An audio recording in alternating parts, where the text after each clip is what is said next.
Pues buenos días, les damos la más calurosa bienvenida a este coloquio de arte y complejidad.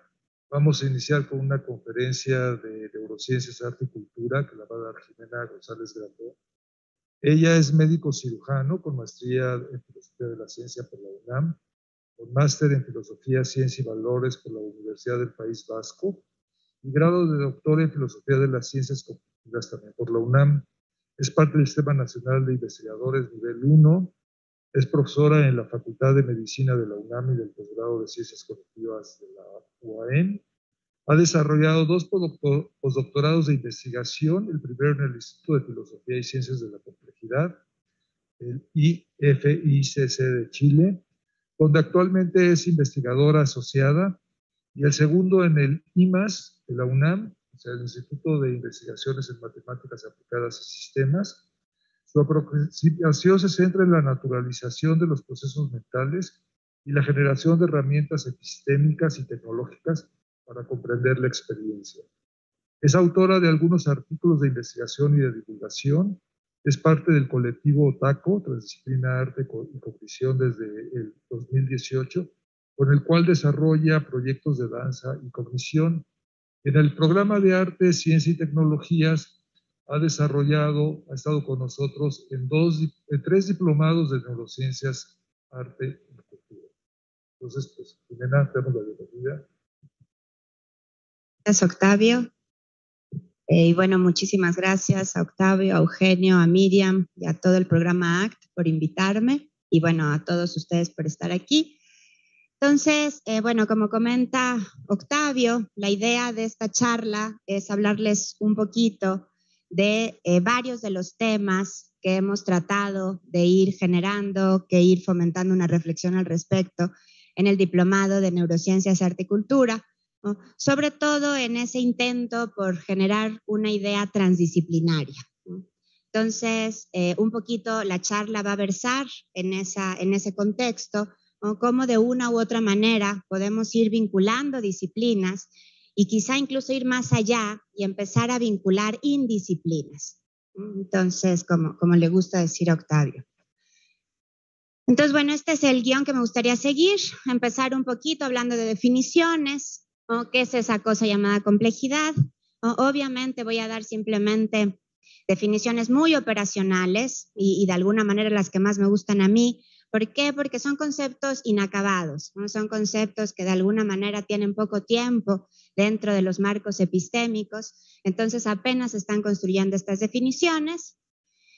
Después, hablar del antecedente, ¿no? O sea, ¿por qué de pronto todo es complejo? ¿Por qué de pronto estamos en el centro de las ciencias de la complejidad? ¿No? Que tiene que ser a unos 7 años, 8 años, no estoy completamente segura, pero de pronto empieza a ser un paradigma que escuchamos en todas partes. Entonces, eso no es que de pronto solo a los matemáticos se les ocurrió, sino que, como decía Michel Foucault, como decía Wittgenstein, hay un aire, ¿no? Hay un aire de familia, empiezan desde muchos lugares del mundo, desde muchas perspectivas, empieza a formularse esta idea de que los marcos lineales, los que hablan de una causa, de un efecto, pues dejan de ser suficientes para explicar los fenómenos que nos interesan a la humanidad y quizá también a otras especies. O sea, hablar un poquito de ese contexto que propicia la emergencia de la complejidad, hablar un poco de otro concepto que es muy cercano a la complejidad, que es la autoorganización, ¿no? Que eso además me ayuda a mí a llevar un poquito el agua a mi molino, que tiene que ver más con considerar esa experiencia encarnada, esa experiencia de los cuerpos, ¿no? Dejar de pensar que la experiencia, que la cognición está únicamente en nuestro sistema nervioso central y empezar a pensarla de una manera más autoorganizada, más compleja, sin tantas jerarquías. Y hablar de eso, de la complejidad de experiencia y la conciencia, y terminar con algunas ideas de lo que es la complejidad y la cultura. Pues bueno, me gustaría empezar con esta pregunta, ¿no? ¿Qué transformación alquímica ocurre cuando conectas todo con todo? De alguna manera, esa es una de las preguntas que dirige toda la complejidad. Y para eso les voy a pedir, ¿no?, que hagamos esto un poquito más interactivo. Entonces, que se metan con sus celulares a menti.com, ¿no? Pongan www.menti.com y ahí les va a pedir un código. Este es el código 46466630. Yo no escogí tantos seises, fue aleatorio. O si no, pueden hacer este QR, por favor. Y ahí la idea es que traten de responder a esta pregunta detonante, ¿no? ¿Qué transformación alquímica ocurre cuando conectas todo con todo? ¿No? ¿Qué términos, qué palabras? Pueden contestar hasta 3 veces, ¿no? Planteando algunos términos que les ayuden a ir planteando esta cuestión.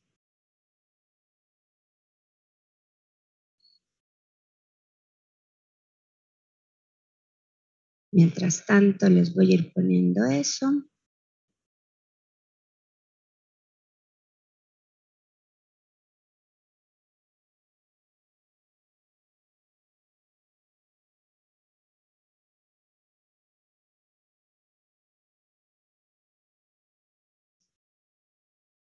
Ok, ahí van apareciendo algunos conceptos: estructura, mezcla, emergencia, todo cobra sentido, cuerpo, por supuesto, importantísimo, fundamental, resonancia. Es imposible no hacerlo. Enmarañamiento, miren qué linda palabra. Luz blanca, eso está bueno.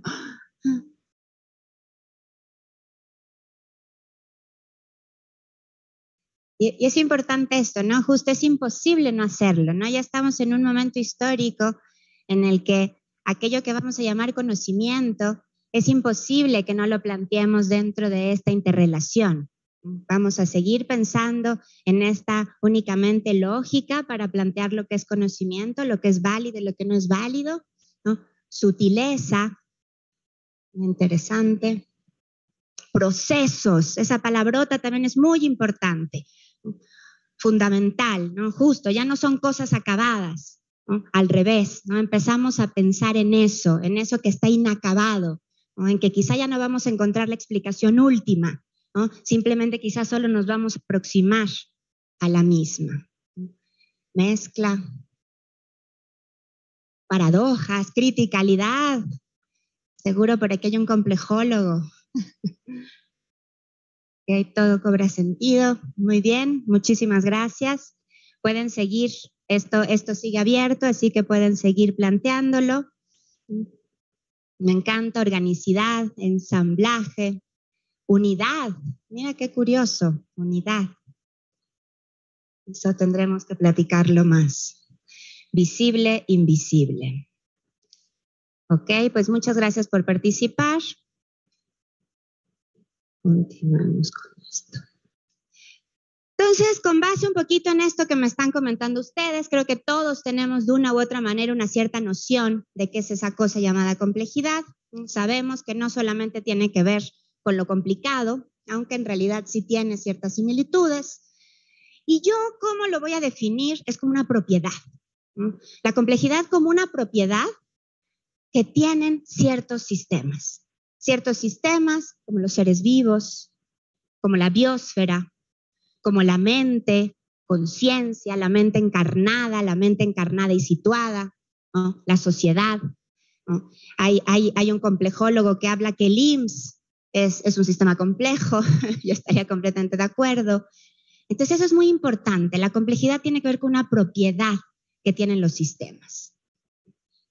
Y aquí hay algo interesante, o sea, por un lado tenemos este concepto de lo que es la complejidad y por otro lado vamos a tener las metodologías complejas, ¿no? Vamos a tener toda esta epistemología que utiliza modelos de lo complejo, pero son cosas distintas. Y otro conceptote que es fundamental por aquí es el de emergencia, que ya lo habían mencionado, ¿no? La emergencia es otra propiedad, es una propiedad de un colectivo de muchos elementos que es muy difícil de predecir. No sabes hacia dónde va a ir. a partir de los elementos constitutivos. Por eso está tan vinculado con esa otra palabrota que es el indeterminismo, ¿no? ¿Por qué? Porque nos es muy difícil poder describir ese sistema en su totalidad.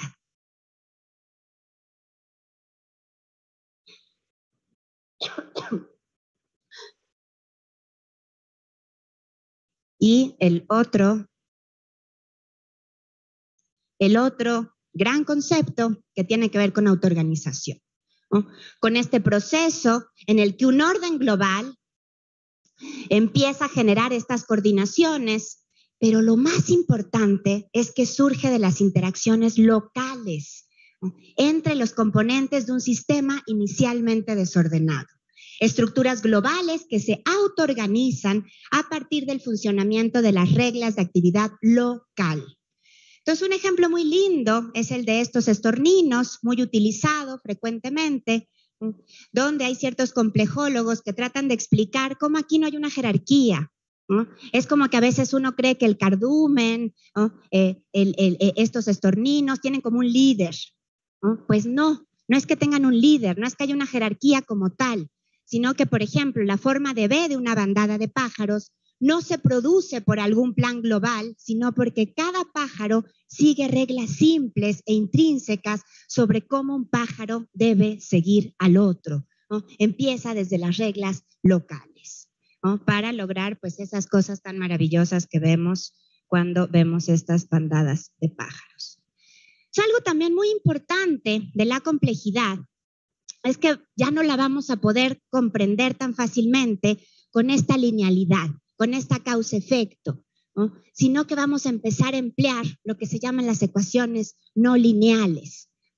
Un fenómeno bien interesante es la convección de Rayleigh y Bénard, ¿no? A estas se le llaman las células de Bénard, ¿no? Que son en realidad movimientos macroscópicos dentro de los fluidos que empiezan a formar estas cosas muy extrañas. No sé si se acuerdan de la convección, ¿no? Que es una forma de energía, ¿no? Donde cómo se transmite la energía cuando tenemos una capita muy caliente abajo y una capita que sigue estando arriba fría, ¿no? Y empiezan a generarse estos procesos y vemos aparecer estas células que son muy impresionantes porque son poligonales, ¿no? Entonces es esa autoorganización de la naturaleza que nos sorprende tanto. Entonces empezamos a ver todos estos fenómenos, empezamos a ver que todo eso está ahí, ¿no? Y que lo queremos explicar.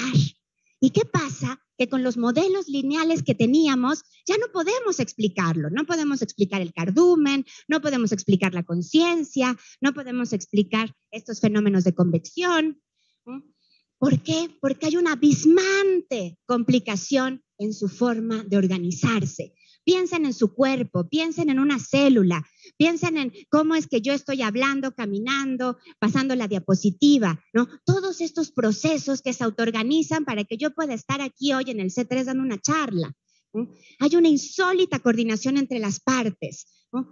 Pero ¿qué pasa además? Que lo interesante aquí es que no únicamente estamos hablando eso, de una pequeña célula, de las partículas elementales, sino que esto también lo podemos pasar desde el platelminto, ¿no? A la coordinación que, por ejemplo, establece un cuidador con su bebé, ¿no? Esa coordinación social que va emergiendo, ¿no? En donde justamente otra vez se están autoorganizando, se empiezan a mirar a los ojos, incluso muchas veces en esta coordinación entre cuidador e infante pueden coordinar sus frecuencias cardíacas, sus frecuencias respiratorias, su contacto visual, ¿no? Y hay quien dice que incluso sus afectos, ¿no? Que si el papá se le ocurre estar muy enojado ese día, pues resuenan esos afectos con el pobre infante y el infante también va a acabar bastante molesto.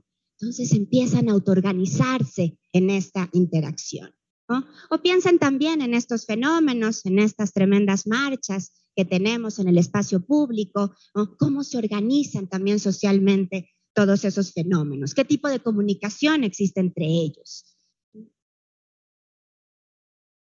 Pero para que todo esto ocurra, ¿no? Tenemos que hablar del contexto, ¿no? Como que a veces pensamos que las ideas surgen por generación espontánea, pero eso nunca es así, ¿no? Somos sociedades de humanos, ¿no? Siempre en interacción con otras especies, siempre en interacción con un contexto histórico, y necesitamos un contexto para que emerja esta complejidad. ¿no? El contexto quizá fundamental que tenemos que hablar, uno de los puntos de inflexión, pues es que llegaron las computadoras, ¿no? Quizás sin las computadoras pues no podríamos tener todas estas ecuaciones no lineales funcionando, ¿no? Todo esto que nos llevó de una u otra lado, que primero pues empezáramos con esta teoría del caos, ¿no? Para llegar también a todos estos modelos matemáticos que tienen que ver con esta complejidad. Y además es muy interesante en este sentido y que se contrapone un poco con lo que ustedes decían, esta cierta contraposición de paradigmas, es la navaja de Occam, ¿no? De alguna manera siempre se había pensado, sobre todo en las matemáticas, sobre todo en la física, que la explicación más importante era la más simple. Entonces, ¿qué pasa cuando de pronto la explicación, la mejor explicación no es la más simple, sino la más compleja? Entonces, imagínense cómo empieza esto pues a calmarle los nervios a un montón de investigadoras y investigadores. Formas de estar y de pensar, ¿no? Empieza a cambiar ese paradigma, ¿no? Como dicen muchos de los sociólogos de las ciencias, la manera en cómo empezamos a tener una cierta perspectiva es a partir de ese episteme que se comparte, de esas formas de estar, de esas formas de existir. Entonces, justo esto llega a todas partes, ¿no? O no les pasa a veces que cuando están trabajando en sus computadoras tienen 200 ventanas abiertas, ¿no? Y así empieza a funcionar también su cognición, ¿no? Estás todo el tiempo, antes imagínense, cuando tenían su Olivetti, pues tenían que estar solamente conectados a lo que estaban escribiendo en su Olivetti, no podían tener otra ventanita abierta, ¿no? Entonces eso también es muy interesante, ¿no? Como estos paradigmas empiezan a permearlo todo, empiezan a permear nuestras maneras de estar, ¿no? De pensar. Nos empezamos a volver más conexionistas, más asociativistas. Empezamos a pensar que lo más importante es la relación que se establece entre eso que nos interesa conocer. Ya no solamente me va a interesar saber qué es lo que está pasando en mi lóbulo frontal, me va a interesar saber qué está pasando en mi lóbulo frontal en interacción con un entorno, cuando ocurre una situación específica, y cómo ese lóbulo frontal se está conectando con mi corazón, y cómo ese corazón se está conectando con mis intestinos, ¿no? Entonces empiezo a hacer tremendos mapas de complejidad para entender algo que antes solamente se reducía a una activación del lóbulo frontal, ¿no? Entonces así de interesante se empieza a volver esto. Y esto además permea muchos otros lugares. Las fronteras entre artes, ciencias, humanidades, subjetividades, se empiezan a difuminar, ¿no? Por eso tenemos un centro de ciencias de la complejidad, por eso tenemos un programa de artes, ciencias y tecnologías, ¿no? Porque se empiezan a difuminar, empezamos a pensar en la importancia de establecer esas relaciones. El contexto que plantea las ciencias de la complejidad obviamente está muy vinculada con la teoría del caos, obviamente con todas estas ciencias cognitivas encarnadas, corporizadas y afectivas, con todo lo que en la sociología se ha denominado también el giro afectivo de las humanidades y de las ciencias sociales, ¿no? Donde eso ya no solamente me importa la razón, me importa también esa vinculación que hago con los afectos, y otra vez me importa la situación, ¿no? ¿Dónde están colocados esos agentes? ¿No? No va a ser lo mismo si estás colocado, ¿no? en Chalco, que si estás colocado en Beijing, que si estás colocado en Berlín, ¿no? Hay que también tener un punto de vista más interseccional, en donde cada uno de esos cuerpos, ¿no? Va a tener una relación distinta con esa situación en la que se encuentra. Entonces empiezan a emerger, a autoorganizarse todas estas nuevas maneras de pensar, de sentir, de estar, de escribir, de realizar prácticas. Y obviamente esto se acompaña de un cuestionamiento constante de los mecanismos disciplinarios junto con la indisciplina que legitiman lo que es o no es conocimiento. Y tanto su organización como las concepciones modernas de la realidad. Y aquí pongo realidad con R mayúscula a propósito, porque es eso. De pronto empezamos a vivir en varios mundos. De pronto ya no hay una sola realidad, sino que hay muchas realidades, ¿no? Hay un mundo pluralista en la que cada comunidad de prácticas puede plantear su propia realidad. Y no se trata de caer en un relativismo, porque no se trata de como decía Feyerabend, de que todo se vale. No, vamos a plantear algo que decía el maravilloso Luis Villoro junto con León Olivé estos maravillosos filósofos mexicanos, cuando hablaban del pluralismo epistemológico, el que las comunidades epistémicas pertinentes van a tener que legitimar de manera intersubjetiva las cosas que le interesan a cada una de esas comunidades, ¿no? Y esa va a ser su realidad con R minúscula. Entonces, llevándolo un poquito a esta ya segunda parte, ¿no? Ya tenemos este contexto, ya entendemos cómo fue emergiendo estas ideas complejas y entonces lo vamos llevando a la vida, ¿no? ¿Cómo están conectados los elementos para que emerja la vida? ¿No? Aquí también la complejidad ha sido muy importante porque hay que pensar que por mucho tiempo el origen de la vida estuvo acompañado de toda esta nueva síntesis darwiniana, ¿no? En donde no me voy a meter con Darwin como tal, ¿no? Pero de alguna manera había una explicación un poquito más determinista al respecto, ¿no? Pero entonces empiezan a llegar, ¿no? Todas estas personas, ¿no? Que empiezan a cuestionar un poco estas formas de determinismo. Empiezan a cuestionar un poco la selección natural como única fuerza evolutiva que nos va a interesar. Y también me gusta mucho mencionar a este par, ¿no? A Deleuze y a Guattari, ¿no? En el aspecto en el que ellos empiezan a hablar del Machinic Phylum, ¿no? Como este linaje tecnológico, ¿no? Como cada filo o ensamblaje, como esta constelación tiene sus propias singularidades y operaciones que determinan la relación del deseo con el elemento técnico, ¿no? La materialidad natural o artificial, porque otra vez se trata de relacionar. Entonces, de pronto, toda esa idea de las especies, de los phylums, de la categoría rígida de lo natural, empieza a generar estas relaciones con lo artificial, ¿no? Entonces ya no es tan fácil hablar de esa frontera y de ese límite, ¿no?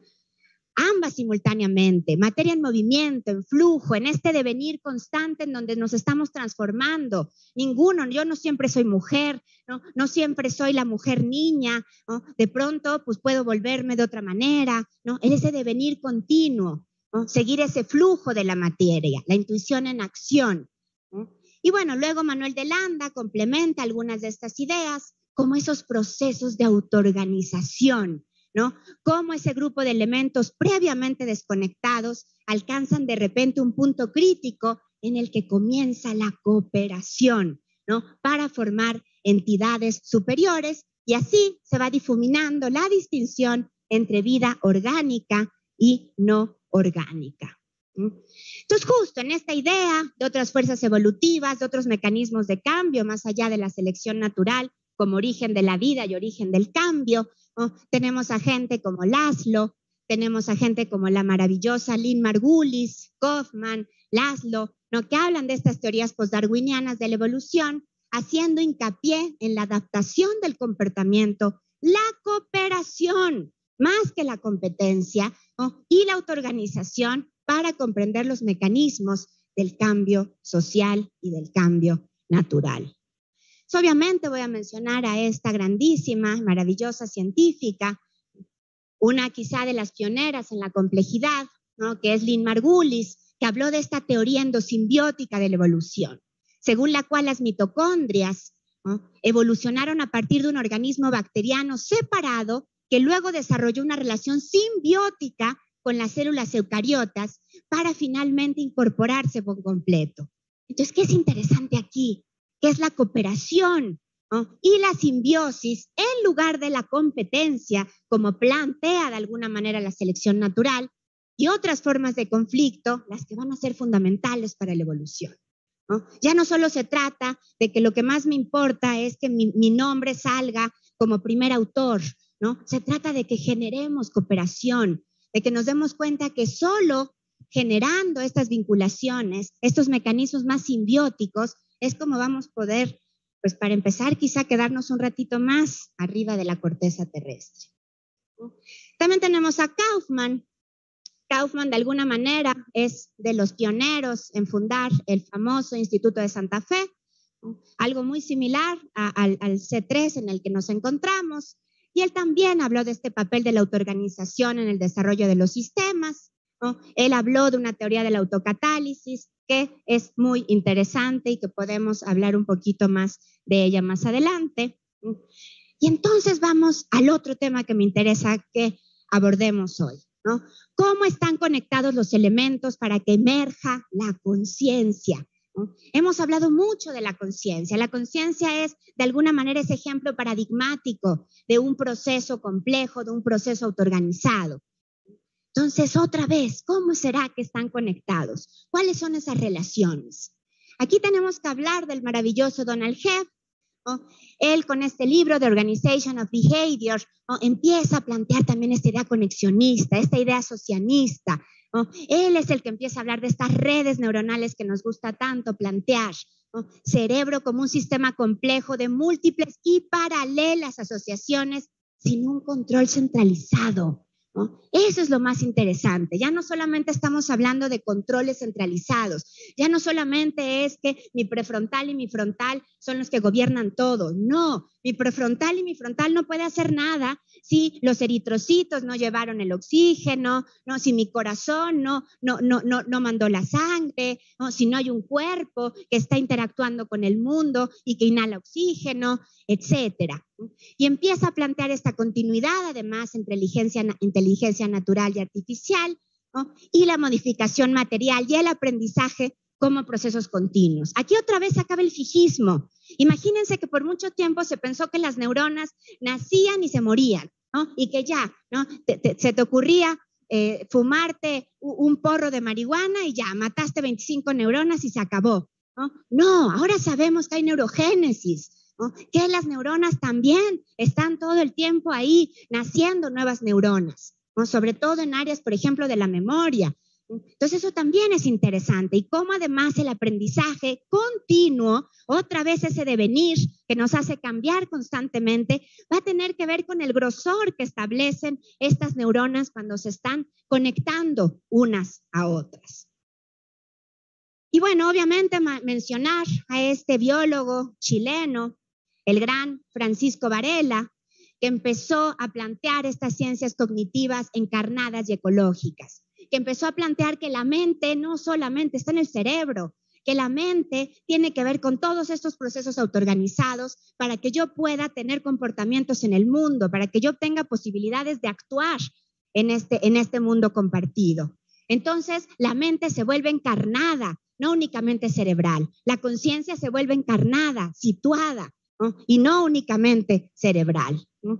Mente, cuerpo, entorno, ecológico y social, comunidad de análisis, como decían hace rato cuando mencionaban la palabra unidad, ¿no? Yo pensaba en esto, esta unidad compleja en donde mente, cuerpo, entorno, ¿no? Es lo que implica esta conciencia emergente, ¿no? Procesos autoorganizados que existen en los sistemas nerviosos humanos y quizás de muchas otras especies.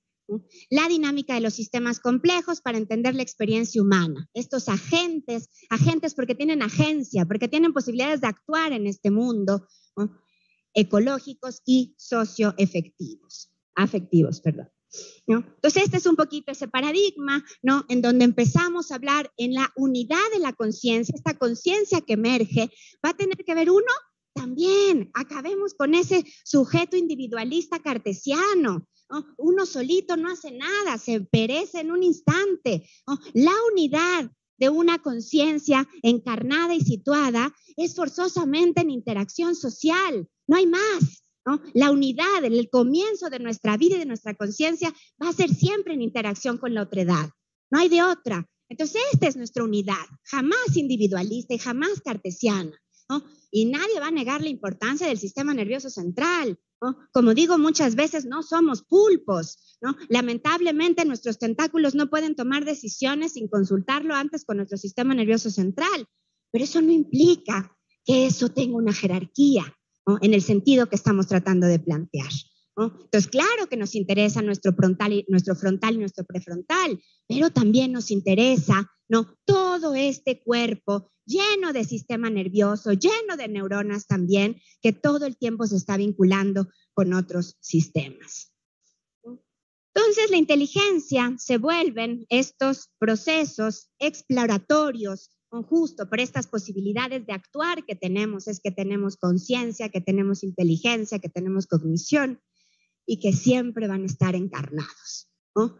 En ese sentido, también esto choca mucho con todos los procesos culturales en los que estamos inmersos, sobre todo si pensamos en la educación, ¿no? Sobre todo si pensamos en cómo transmitimos el conocimiento, qué es lo que es legítimo y qué es lo que no es legítimo. Por lo tanto, en este marco de ideas, la inteligencia no se puede enseñar, ¿no? Es una experiencia de aprender, es una experiencia autoorganizada en la que yo como agente de cambio, ¿no?, me interesa aprender, me interesa robustecer esas redes neuronales, ¿no?, y poder entender mejor el mundo. Gregory Bateson, que es también fundamental en todos estos procesos, en toda esta idea de pensar a la mente como una conciencia ecológica y situada y social, hablaba del deuterolearning, ¿no? Cómo lo que tenemos que fomentar en las instituciones educativas tiene que ver con el aprender a aprender, ¿no? Lamentablemente esa idea se la han llevado a la idea de la metacognición como otro proceso que tenemos en nuestros prefrontales y nuestros frontales, ¿no?, que son las funciones ejecutivas, que van a hacer que digamos y planeemos, ¿no? Pero si eso lo vemos en el marco corporizado y situado, podemos pensar en ese aprender a aprender con todas esas posibilidades de actuar, con todos esos afectos, esas emociones y todas esas interacciones que tenemos con una ecología y con una sociedad particular. En este sentido, también hay mucho eco a todo lo que planteaba Dewey, a todo lo que planteaba María Montessori, ¿no? Cómo hay que completar el ciclo, ¿no? Para que yo aprenda algo, primero lo tengo que sentir, ¿no? Primero me tiene que atraer, luego lo tengo que percibir, luego tengo que atenderlo, ponerle atención, ¿no?, percatarme, ¿no?, después reflexionar sobre ello y después ya lo puedo recordar, ¿no? Después ya se vuelve parte de estas redes neuronales más robustecidas. En este sentido, hay que sentir el camino para hacer el propio que seguir rastreando esa ruta existente, ¿no? No estoy diciendo que acabemos con todo, ¿no?, y que de alguna manera refundacionemos el conocimiento, pero sí me estoy refiriendo a que de una u otra manera sí tenemos que también las instituciones educativas, las instituciones culturales, también tienen que tratar de dar lugar, ¿no?, a ese propio aprendizaje, a esa propia búsqueda, porque solo esa propia búsqueda va a ser la que va a resonar en nuestros aprendizajes significativos, generando este orden que emerge de conexiones masivas, ¿no?, y cómo esta inteligencia, como estamos tratando de plantearla, ¿no?, va a evolucionar desde estos procesos emergentes. Y ahora llegamos ya a esta última parte, ¿no?, donde empezamos a plantear, ¿no?, cómo todas estas ideas de la complejidad también aterrizan en la cultura, ¿no?, en estos sistemas educativos, pero también en la cultura como tal, ¿no?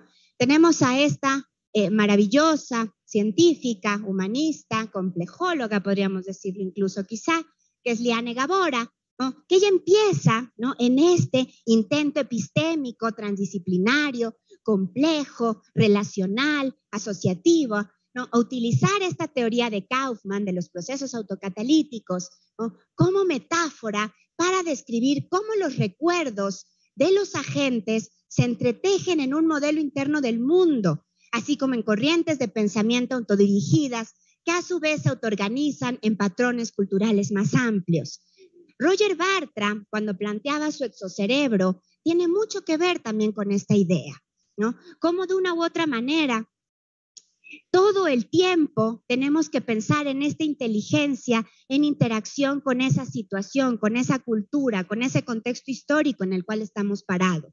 Y cómo además el bucle que hacemos con la cultura no es solo para un lado, ¿no? Es un bucle que se retroalimenta constantemente. Y cómo entonces nuestra conciencia se vuelve expandida, ¿no?, crece, se va para un lado y regresa, ¿no? Porque algo también maravilloso que nos ha entregado la complejidad es el tiempo. Importa el tiempo, ¿no? Importa, es importante incluirlo dentro de nuestros modelos para entender el mundo. Ese tiempo, ¿no?, que todavía parece ser que es lineal, pero bueno, esperemos a ver cómo van cambiando esos paradigmas también. Ya lo que también me encanta de Gabora es que critica a Dawkins, ¿no? ¿Por qué? Porque Dawkins, cuando trata de meterse con la cultura, cuando trata de plantear que así como el origen de la vida y el origen de la cultura pueden tener ciertas sinergias, que yo ahí estoy completamente de acuerdo, pero lo que plantea es que otra vez es esta fuerza evolutiva hegemónica que es la selección natural, ¿no? La que va a gobernar esa propagación de los memes, ¿no? Esa idea de meme la creó Dawkins, ¿no? Eso que hacemos todo el tiempo en las redes sociales, ¿no? En realidad viene de Dawkins, ¿no? De una idea bastante reduccionista, a mi parecer, ¿no? Que tiene sus cosas buenas también, como todas las ideas, pero ¿qué es un meme? Un meme como tal son ideas, valores y otras unidades de la cultura, ¿no? Él lo que creía es que él quería entender cómo se transmitían esas unidades culturales. Y entonces él apela a la selección natural para plantear eso, ¿no? Pero de alguna manera ahí seguirían habiendo jerarquías y no se daba cuenta cómo se autoorganiza esa transmisión, ¿no? Muchas veces sin jerarquía, ¿no? Simplemente hay que mirar las redes sociales para darnos cuenta de un gran ejemplo al respecto, ¿no? Más bien se trata de autoorganización espontánea de los memes, tanto dentro de los individuos como entre ellos, ¿no? Este funcionamiento de simples reglas de actividad local, otra vez, ¿no? Que suelen generar la cooperación entre sus sistemas o la integración de estos en sistemas más amplios. Entonces, esto también es importante, ¿no? Cuando estamos tratando de explicar la conciencia, la vida, ¿no? A partir de estos modelos más complejos, más emergentes, más autoorganizados, tenemos que tomar en cuenta esto, ¿no? Esta interacción constitutiva, ¿no? Esta unidad de la que tenemos que empezar a plantear si existe una conciencia, si existe una vida, si existe una cultura, ¿no? Esto somos mamíferos. Los mamíferos comenzamos siempre en diadas o en triadas, ¿no? o más, ¿no? Hay quintillizos, ¿no? Qué sé yo. Pero eso es importante. Desde el principio, desde el inicio, no estamos solos. Nunca, jamás somos sujetos cartesianos, jamás, ¿no? Siempre estamos en esa interacción, en esa autoorganización. Cada vez son más y más los ríos de tinta, ahora que los estudios de género cobran más importancia, ¿no? En que damos cada vez más cuenta de esto, ¿no? Antes, ¿quién hablaba del parto, de la menstruación, del embarazo, ¿no? Obviamente los grandes médicos, ginecobstetras, ¿no? Esos eran los únicos que tenían permiso de hablar de la experiencia de parto, ¿no? Ahora, fenomenologías feministas nos han entregado mucho más al respecto, y también la biología del desarrollo. Entonces, cada vez sabemos más de todas las interacciones que existen entre la madre y el feto y la importancia que tienen, ¿no? Desde las primeras etapas ontogenéticas, desde que estás allá adentro metido, desde las 6, 7, 8ª semana, ¿no? Y obviamente también la cultura, ¿no? No es lo mismo estar embarazado en Shanghái que estar embarazado en Cacaxtla, no es lo mismo, ¿no? También la cultura está inmersa todo el tiempo, hablamos de una manera, nos movemos de una manera, tenemos patrones culturales que están intrínsecos, que son parte de nuestro ser y nuestro estar. No existe la cultura sin interacción social entre cuerpos, no existe. La cultura tiene que comenzar, si queremos hablar de un origen, ¿no? Tenemos que pensar en esa interacción social entre cuerpos. Eso es lo primero. Lo primero que hacemos es nacer y estamos cuerpo a cuerpo con nuestra madre o con nuestro padre. No existe la mente-conciencia sin interacción social y ecológica. No existe, ¿no? No existe la vida sin movimiento e interacción social. Y algo que también me parece muy importante, donde podemos encontrar esas huellas de la complejidad, es en los textos, ¿no? Esto que permea, esta complejidad, estos paradigmas que permean cada uno de las organizaciones sociales que hemos construido, ¿no? En distintos lugares del mundo. ¿Qué pasa cuando el texto se convierte en un componente multimedia, ¿no? Piénsenlo ustedes, algunos de ustedes son investigadores, ¿no? Cuando hacen un artículo, ¿no? ¿Cómo se hacía antes? Volvamos a Olivetti, ¿no? Antes en Olivetti, pues ahí estabas. Ahora para hacer un artículo tienes 200 cosas abiertas, ¿no? Agarras de aquí, copias de acá, pegas de acá, ¿no? Cambias un poquito el orden, ¿no? Viviana Benchusha, ¿no? Nos decía del plagio, ¿no? O sea, cómo es un cierto plagio legítimo, ¿no? ¿Qué pasa cuando el lector y el escritor pierden su distinción entre textos que pueden ser reescritos, plagiados, rayoneados, ¿no? Ahí otra vez se ven estas huellas de la complejidad y la emergencia, ¿no? ¿Cómo se traslada la narrativa, el argumento, a las no linearidades del hipertexto, a la narrativa cultural compartida? Aquí un ejemplo muy bonito es el de von der Busch, ¿no? Cuando él hablaba del Memex, ¿no? Este en realidad fue un invento que crea él, ¿no? Para tratar de entender, ¿no? Cómo es que podemos llegar a pensar, cómo es que podemos llegar a cognizar, ¿no? Fue un invento que nunca se produjo como tal, ¿no? En realidad se ha vuelto más una metáfora, pero si lo vemos ahora, la idea del Memex es este hipertexto, ¿no? Y el hipertexto nos sirve mucho también como una metáfora para pensar cómo funciona nuestra mente encarnada y situada, ¿no? De esa manera vinculante, ¿no? Cómo una vinculación, una asociación te lleva a otra idea y otra idea y otra idea, y cómo dentro de todas esas ideas también otra vez tenemos autoorganizaciones y emergencias. Entonces, algunas de las repercusiones fundamentales que esto va a tener en la educación y en la producción del conocimiento, o cómo afecta a la cultura, o en este bucle de retroalimentación que estamos tratando de robustecer, ¿no? Cómo la cultura lo afecta, ¿no? En las artes, en las industrias, hay un cierto colapso del usuario y el productor. Y a pesar de que lamentablemente nuestra academia sigue teniendo un concepto completamente platónico del conocimiento, esta idea de la creencia, ¿cómo es? Es creencia verdadera y justificada, ¿no? En la relación docente-alumno seguimos verticalizados, ¿sí? donde todo el conocimiento está dado, ¿no? De alguna manera, pues tú vas a la escuela, ¿no? Y todo está dado, ¿no? Todo lo encuentras. No te dan como muchas esas herramientas de agencia, ¿no? De autoorganizar tu propio conocimiento, de ver cuáles son tus intereses y tus motivaciones para que construyas tus propias epistemes. No hay nada nuevo que descubrir o explorar. Por lo tanto, el aprendizaje se vuelve esta recolección de datos, ¿no? Y que eso lo que genera son eruditos, ¿no? Los eruditos eran eso, ¿no? Los que almacenaban un montón de conocimientos, pero que tenían poca novedad, poca innovación, poca emergencia, ¿no? A esto se le ha llamado la educación top-down, ¿no? Y justo la idea es que generemos una educación más bottom-up, ¿no? Que parta de esto que te duele en la panza, de este asombro, de eso que te llama la atención y que lo sientes en tus tripas, ¿no? Y que de alguna manera eso lleve a eso que te interesa, a eso que legitimas. Bueno, aquí les ponía un artículo que hicimos con Tom Frost hace unos años, en donde justamente hablábamos mucho de esto, ¿no? O sea, cómo estas formas de educación top-down, ¿no? Deberían de olvidarse y empezar a generar formas de cognición, ¿no? Que sean más bottom-up, ¿no? Que partan más, ¿no? De este cuerpo que se mueve en el mundo, que está situado, ¿no? Y por el asombro, los sentimientos, las emociones, ¿no? Entonces,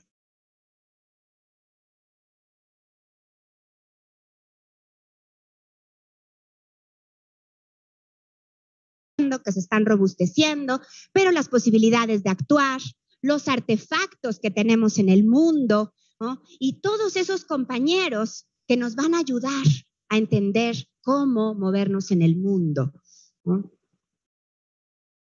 Toda esa comunicación interespecies que también está allá atrás. Y bueno, una pregunta que es muy importante es esta, ¿no? O sea, sí, está padrísimo, nuevos paradigmas, pero ¿y qué? ¿No? ¿Para qué nos sirve entender a los sistemas de esta manera? ¿No? ¿Cuál es de una u otra manera la utilidad que vemos en esto? ¿No? Y mi propuesta es que nos sirve para resolver de mejor manera problemas situados y complejos.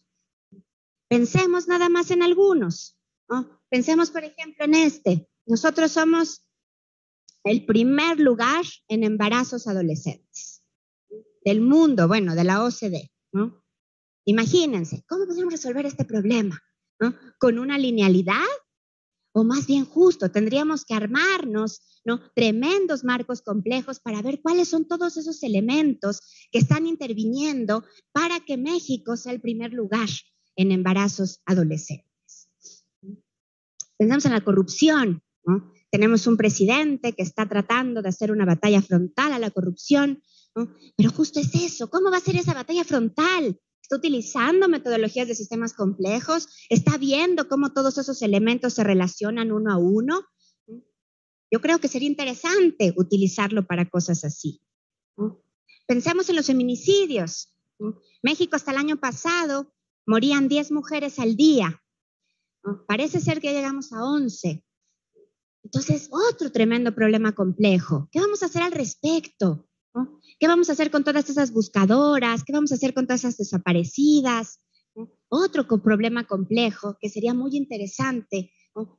Plantear estas metodologías para poder encontrar ciertas soluciones a las cosas que nos importan, las cosas que son importantes en nuestro mundo, en nuestra situación contemporánea.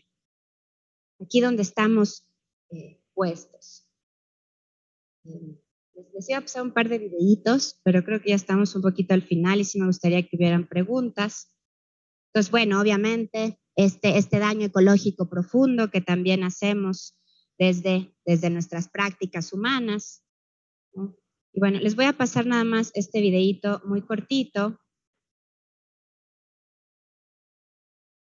que es una posible solución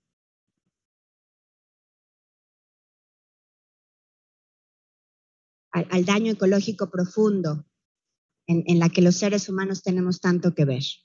Es de una artista que se llama Ai Hasegawa, que justamente en su epistemología ella está trabajando mucho con biología sintética.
Y ella lo que plantea es que una de las maneras en que la podemos empezar a ayudar a nuestra naturaleza a resurgir es que las mujeres, en vez de que sigamos pariendo seres humanos, empecemos a parir todas esas especies que están en extinción. Es muy interesante su proyecto porque además combina la ciencia, la tecnología, los artes, como hace el programa ACT, ¿no? Para generar esta propuesta de mejoría del mundo. Una propuesta compleja y muy interesante a mi modo de ver. Entonces, bueno, para ir cerrando, ¿no?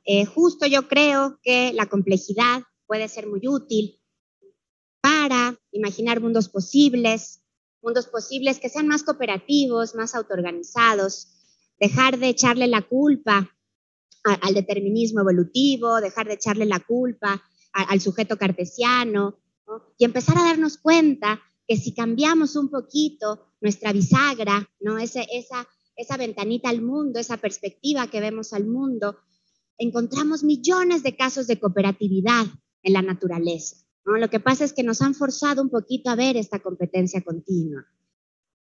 Un marco transdisciplinario para entender y resolver problemas, ¿no? Ya no hay una sola disciplina que pueda ayudarnos a resolver todos esos problemas que les mencionaba, ¿no? Necesitamos hacer vinculaciones, necesitamos preocuparnos por cómo vamos a hacer esas nuevas metodologías, ¿no? Donde el arte tiene mucho que decir, donde la ciencia tiene mucho que decir, ¿no? Donde las humanidades tienen mucho que decir y donde todas esas cosas que no caben en ninguna parte también.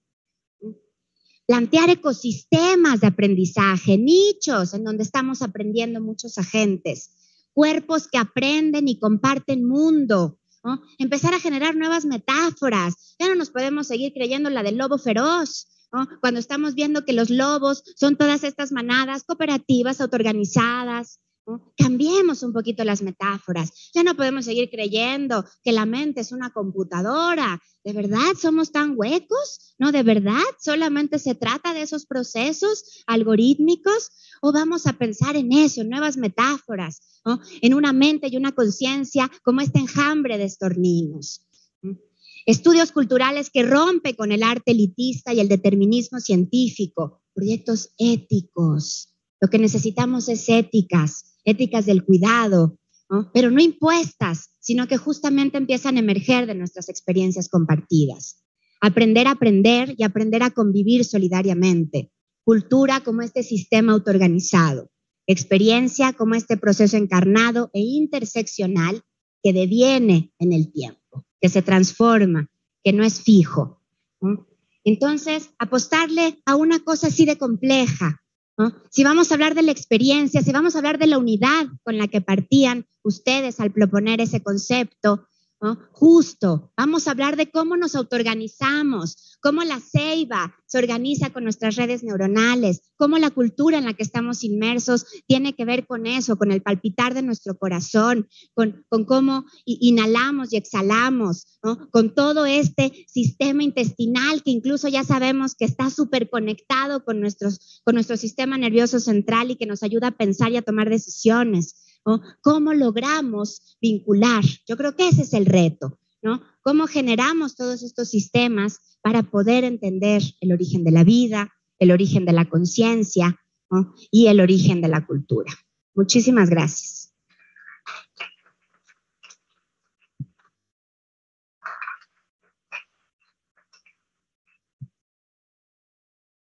Tenemos poco espacio para preguntas, como siempre el tiempo es algo que avanza más rápido de lo que quisiéramos. Bueno. Muchas gracias, Jimena, por la excelente presentación. Además, está muy bonita. Muchas gracias. Bueno, yo estoy totalmente de acuerdo contigo en que el cambio de paradigma con énfasis en las relaciones y en no necesariamente aislar a las unidades de un sistema, pues nos permea y todo el mundo aquí estaría de acuerdo con eso, ¿no? Pero creo, y no sé si estoy de acuerdo con eso, de que faltaría explicar lo que sería la agencia coherente. O sea, un objeto, un sistema, una célula, un órgano, un organismo, un individuo o una sociedad tienen una agencia en el sentido que actúan en el mundo, pero también tienen una cierta coherencia, ¿no? Entonces, hablando de propiedades emergentes, hablando de todos estos conceptos de la complejidad, sí queremos diluir de alguna manera al sujeto o al objeto, pero nos faltaría explicar de dónde surge esta coherencia del individuo. No quisiera hablar del individuo como nosotros, porque entonces la selección natural ya pues, se va a volver un paradigma a atacar, pero cualquier unidad que tenga coherencia, que tenga agencia, lo tenemos que explicar, de dónde surge, ¿no? Estoy completamente de acuerdo y justo creo que por eso también planteaba esta idea de la filosofía de la ciencia, ¿no? O sea, que no podemos plantear, no quedarnos en términos absolutistas, pero tampoco relativistas, ¿no? O sea, sí tenemos que encontrar esa coherencia, como le llamas tú, ¿no? O sea, sí podemos plantear esto que les propongo yo, ¿no? O sea, pero es eso, o sea, también qué tantas cosas vamos a meter en esta mezcla alquímica, ¿no? O sea, también tenemos que parar, ¿no? Porque justo de una u otra manera también, pues de pronto hay vida y de pronto no, ¿no? Veíamos con Leslie García y Interspecifics este proyecto que tienen, en que están empezando a generar como, pues de alguna manera células, ¿no? Vida, ¿no? Vida artificial, por decirlo así. Pero es eso, ¿no? No todos los elementos que van a poner en ese conjunto alquímico, ¿no? va a emerger la vida de ahí, ¿no? La sopa de Oparin no pudo tener distintos elementos y no estaríamos aquí. O sea, en eso estoy completamente de acuerdo contigo, ¿no? O sea, sí tenemos que plantear esta apertura, ¿no? Pero esta apertura tampoco puede ser infinita, ¿no? Tenemos que ir viendo también cómo ponemos ciertas fronteras desde otro sentido, no desde un sentido lineal, ¿no? Sino desde este sentido complejo. Pero creo que eso aporta mucho a la discusión. Muchas gracias, Gabriel.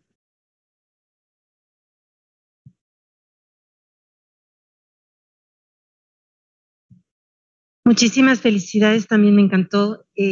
A mí lo que se me hace así central es el cuerpo. Entonces, el hecho de saber cuál es el límite es apelar a esa memoria que sabe que hay un límite. O sea, no es algo que está desmedido o desbordado. Justamente ahí están los puntos más importantes de la sabiduría que venimos almacenando en un cuerpo completamente fragmentado, completamente maltratado por todo lo que sabemos, y que finalmente buscar todos estos elementos no es algo innovador, es como regresar a casa, ¿no?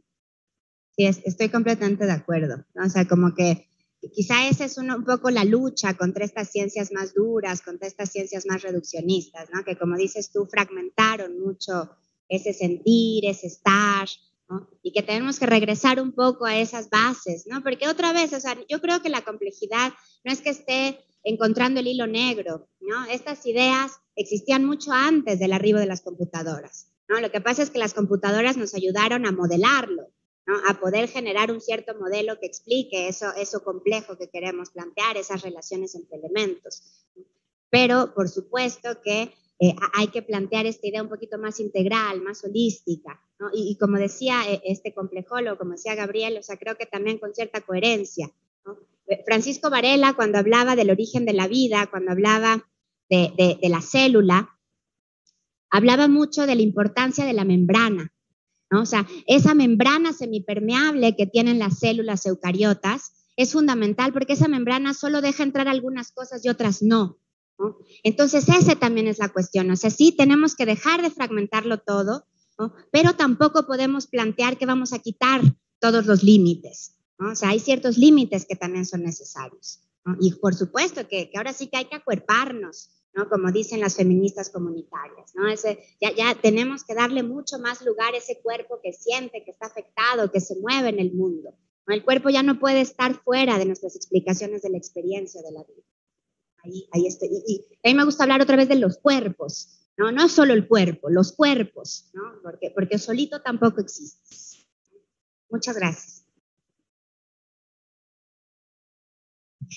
Pues es que ya con todo lo que se dijo, no sé si es pregunta, porque yo sí me quedé pensando un poquito en esta cuestión del cuerpo, pero entenderlo precisamente con conceptos que no están todavía definidos, que son a través de la ciencia, ¿no? O sea, el cuerpo sigue siendo experimentación, a fin de cuentas, no todo está dicho.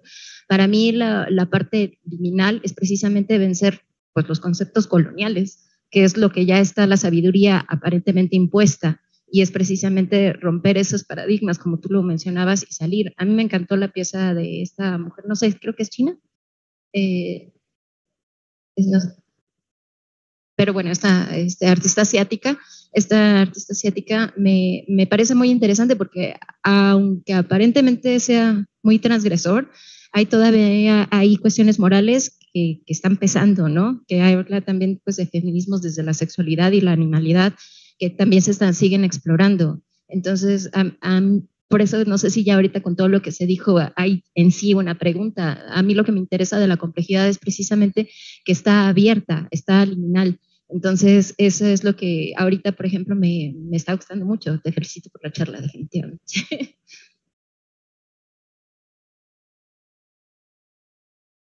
Como que creo que además el arribo de todas estas propuestas más fenomenológicas, más liminales, O sea, todo esto que pensar así, ¿no? O sea, le hemos dado muy poca cabida a la experiencia, ¿no? La experiencia ha sido algo bastante olvidado, sobre todo en los marcos más hegemónicos del conocimiento, ¿no? Y ahí sí creo, la verdad, que las mujeres tenemos mucho que decir, ¿no? O sea, no estoy siendo para nada, no quiero generar un sesgo ni nada, pero sí creo que las mujeres estamos muy acuerpadas siempre, o sea, tenemos un ciclo mensual, ¿no? Estamos todo el tiempo como dentro de ese cuerpo que se mueve, ese cuerpo que siente. Entonces, en ese sentido, creo que sí tenemos mucho que aportar, ¿no? Y por eso también justo eso quería poner con esto, ¿no? O sea, piensa en el parto, en el orgasmo, ¿no? En parir, en la sangre, ¿no? Son temas que siempre tenemos como súper alejados, ¿no? Y que creo que quienes tenemos que traerlos a colación somos nosotras, ¿no? ¿Por qué? Porque nosotras sangramos cada mes, ¿no? ¿Por qué? Porque nosotras parimos, ¿no? ¿Por qué? Porque nosotras tenemos ciertos cambios de afecto y de emociones en ciertos periodos, ¿no? Y no caer en naturalismos, no caer en todo esto que se plantea mucho desde los paradigmas feministas, ¿no? En esta categoría de lo natural, ¿no? En este esencialismo, ¿no? Yo creo que no hay que para nada caer ahí, pero sí creo que la naturalización es necesaria. Las ciencias también tienen mucho que decirnos. Sí tenemos distintas hormonas, ¿no? Sí tenemos distintas formas de estar en el mundo y eso la ciencia también tiene mucho que aportar. Claro, ¿no? Así que sí, por supuesto que hay mucho todavía que hacer, ¿no? No todo está ahí. Muchísimas gracias. Pues muchas gracias, Jimena, por este punto de vista, haciendo un énfasis en lo colaborativo, en lo femenino, que creo que es muy importante y es un punto nodal de toda la complejidad. Vamos a tener ahorita un receso, volvemos al cuarto para la 1. Entonces, bueno, para continuar.